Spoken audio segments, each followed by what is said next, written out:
Bonjour à tous et bienvenue chez Third. On se retrouve aujourd'hui pour une nouvelle vidéo d'unboxing qui sera dédiée à un bouquin un peu différent consacré à l'éditeur de jeux Devolver.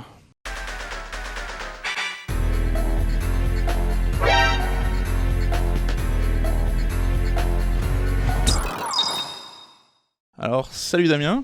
Salut Nico. Alors, tu es là pour nous présenter un livre que tu as géré et qui est donc consacré à l'éditeur de jeux Devolver. Mais avant de l'ouvrir, on voulait quand même faire un petit topo pour expliquer un petit peu aux gens qu'est-ce que c'était que ce bouquin. Oui, c'est un peu une grande première pour nous. Ce n'est pas un livre consacré à une série de jeux ou à un jeu unique, mais vraiment à un éditeur de jeux vidéo. Oui. Assez particulier qui plus est, c'est un éditeur connu avant tout pour être un éditeur de jeux indépendants. Donc l'idée, c'était d'avoir un travail journalistique, c'est-à-dire que c'est un livre qui a été fait avec le concours de l'éditeur.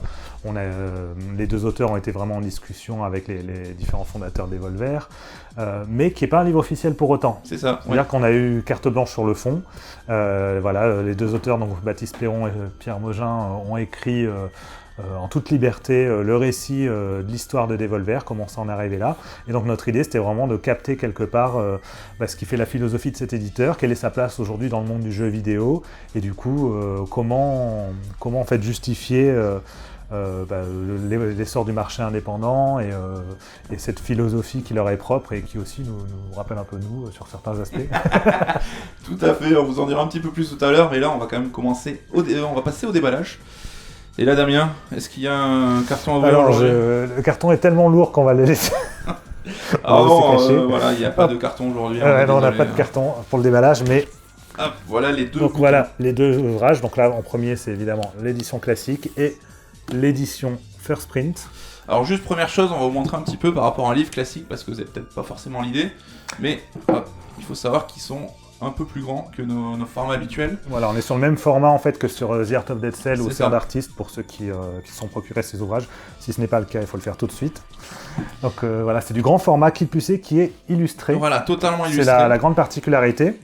Donc tu peux leur montrer On va un le petit présenter peu. un peu. Vous pouvez voir la maquette. Évidemment, le texte reste prédominant, plus que dans The Art of Dead Cell pour le coup, qui était vraiment un mélange entre making-of et artbook. Là, on est vraiment avant tout sur un vrai récit dense de l'histoire de Devolver, mais qu'on a pu illustrer notamment, encore une fois, avec le concours de l'éditeur et des différents développeurs qui ont bien accepté de nous transmettre un tas d'images, Plein de matos. plein de matériel visuel à utiliser pour l'ouvrage. Voilà pour l'intérieur, là tu vas nous parler un petit peu des couvertures peut-être. Donc les couvertures, vous avez pu le voir, elles sont magnifiques, elles ont été toutes les deux réalisées par le même artiste, qui est donc Niklas Ackerblad, connu aussi sous le pseudonyme El Huervo. Pourquoi on l'a choisi lui? Parce qu'en fait, tout simplement, il est connu pour avoir fait les jaquettes des deux Hotline Miami. Ouais, et donc Hotline Miami qui est un peu le premier jeu d'Evolver à vraiment faire un carton. C'est ça, c'est le jeu qui a lancé quelque part la marque Devolver. Et même tout le côté un peu punk et l'identité graphique associée. Complètement. Donc, ça nous paraissait naturel de faire appel à lui.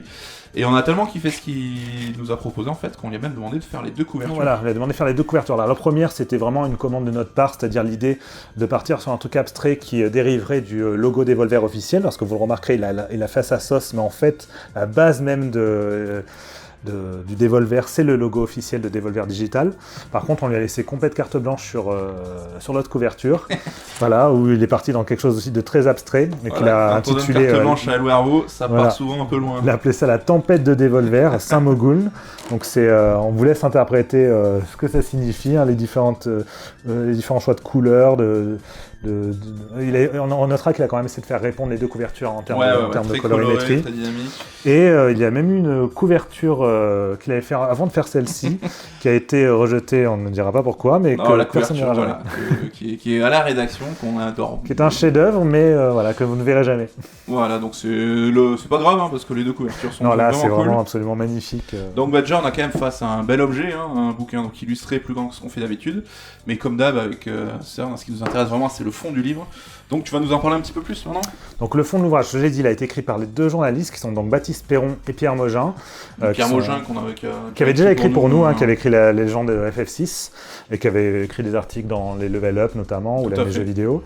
Donc c'est un livre vraiment qui est journalistique dans le sens où même s'il raconte un récit, il est basé avant tout sur des faits.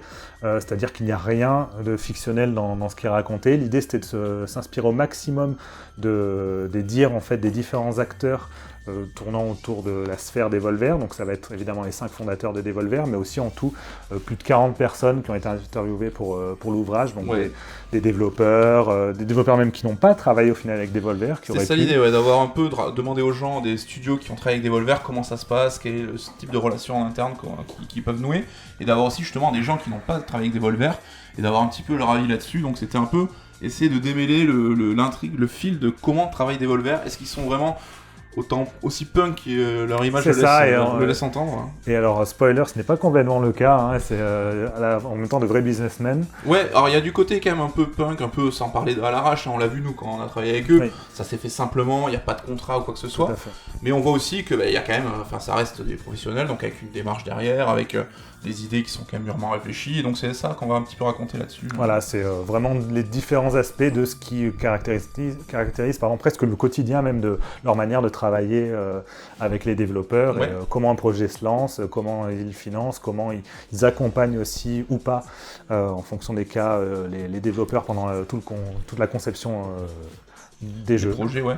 Et donc c'est un livre qui évidemment rapporte moult anecdotes, et vraiment, pour l'avoir lu avec un peu plus de recul, on se marre, quoi. Il y a des trucs, des histoires qui sont totalement abracadabrantesques. Incroyable. Des situations, que ce soit à l'E3, quand tous les développeurs sont invités dans un manoir pour partager un petit peu tous ensemble un moment. On peut dire qu'ils font des fêtes qui ont l'air sympathiques. Ouais, voilà, ouais. Ou des histoires avec des bus et tout. On va pas tout vous raconter, mais il faut découvrir ça dans le texte. Ouais. Et donc c'est vraiment quelque chose qui est super ludique à lire.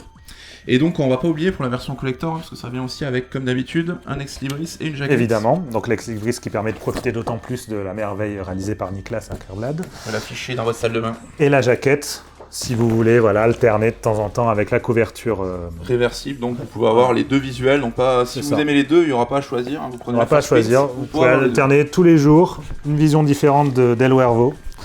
Rappelons aussi d'ailleurs que c'est un excellent compositeur. Oui, parce qu'il est aussi musicien, c'est un artiste. Certains de ses morceaux étant évidemment dans les Hotline Miami. Et qui est en plus super cool, hein, tu nous disais. Qui est très sympathique. Bon voilà, on a fait un petit peu le tour. Alors pour rappel, hein, donc à le moment où vous verrez cette vidéo, le livre est déjà disponible, que ce soit en version française ou en version anglaise, donc vous avez le lien dans la description de la vidéo. Et donc on a comme d'habitude la version classique qui est proposée à 29,90. C'est ça. Et donc pour 5€ de plus, la version collector avec la jaquette, l'ex-libris. Si vous comptez bien, ça fait 34,90. Tout ce qui va bien. Voilà, merci Damien. Merci Nico. Et on vous encourage à acheter un œil à ce bouquin parce qu'on en est très fiers et on vous dit à plus pour une prochaine vidéo. Bye bye.